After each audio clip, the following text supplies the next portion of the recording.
Well, hello there. So you got a job offer here in Vietnam, and now you're praising yourself through the whole Vietnam work permit application process, right?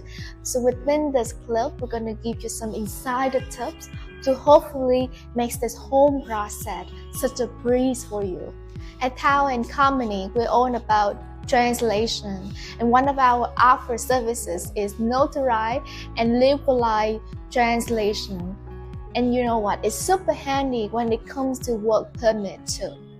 If we can break it down for a second, what is a Vietnam work permit? Well, to be able to work here legally and to be protected by Vietnamese labor laws. As an expat, you need a Vietnamese work permit. Well, so how do you apply for one? You're gonna need some help. First up is your own Vietnamese employer. They're gonna need to provide you with a labor contract, and they themselves need to apply for their own permit to hire foreign employees too. Next on the list, you're gonna need some help from your own government, and this could be either your consulate or embassy here in Vietnam, and they're gonna need to authenticate all of your documents from your criminal background check to all of your qualifications. Lastly, you're gonna need to find a reliable translation company, and they're gonna need to further legalize all of your documents at the Vietnamese Ministry of Foreign Affairs, translate and notarize them at the Vietnamese Judicial Division. It sounds quite some work, but you just need to bundle all of your documents and just submit them, right? So why is all the fuss? Why is it so stressful for a lot of newcomers with a job offer here in Vietnam? A big part of this process has to do with translation, and translation for these kind of documents is very different because the sole purpose is to have the officer at the Labor Department to approve your case. And if you don't do it right, there's going to be a lot of back and forth between yourself, your company, and the labor department. Imagine you're here on the temporary visa for only 30 days. Every single day counts. And we believe that those early days when you just arrived here in Vietnam, it shouldn't be spent on feeling worried and stressful about this whole process. Remember, when the Labor Department reviews all of your documents, they look at them in a holistic way. That means everything must align, from your job offer to your degree or qualifications. And this is a matter of word choice that can really make or break your work permit application.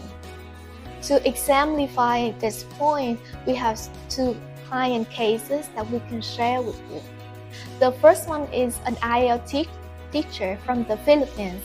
On her certificate of previous employment, it clearly stated that her role was a lead IELTS advisor. And the officer at the Labor Department had difficulty connecting her current job offer to her previous role as a lead IELTS advisor.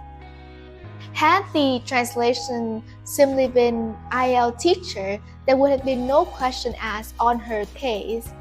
And remember, when there are questions being raised on your documents, that means more processing time. A second case would be for an American client of ours. She has a lot of qualification in art and art teaching. And the word art, believe it or not, it can be quite ambiguous in Vietnamese because you have to be specific what kind of art you're talking about. Are you talking about fine arts or performance art? And so you see, all of her documents had to be retranslated because she was offered to work as a fine art teacher at an international school here in Vietnam. And here's the kicker: when you are redoing the translation work, you would have to redo all of the legalization and notarization steps. And if you're scratching your head right now, we feel you. Welcome to Vietnam. Like every country in the world, Vietnam has its own laws, and this is the result from the lawmakers' points of view to our current judicial system, and they are to be respected. So if this means you would have to find a reliable translation company and put them to work with your HR or your company, so go through it. So now on to the key question. Is it hard to get a work permit here in Vietnam? Do you really need to have personal connection to get things done? Well, hopefully by now you can officially start on your own journey to apply for one. On our website, we write a lot about this topic, from our article on the step-by-step guide to our sharing on the common mistake, our checklist. They are all listed down below in our video description. If you're still listening to this point, thank you very much, and we will see you next time with different topics, different insider tips. Thank you and good luck.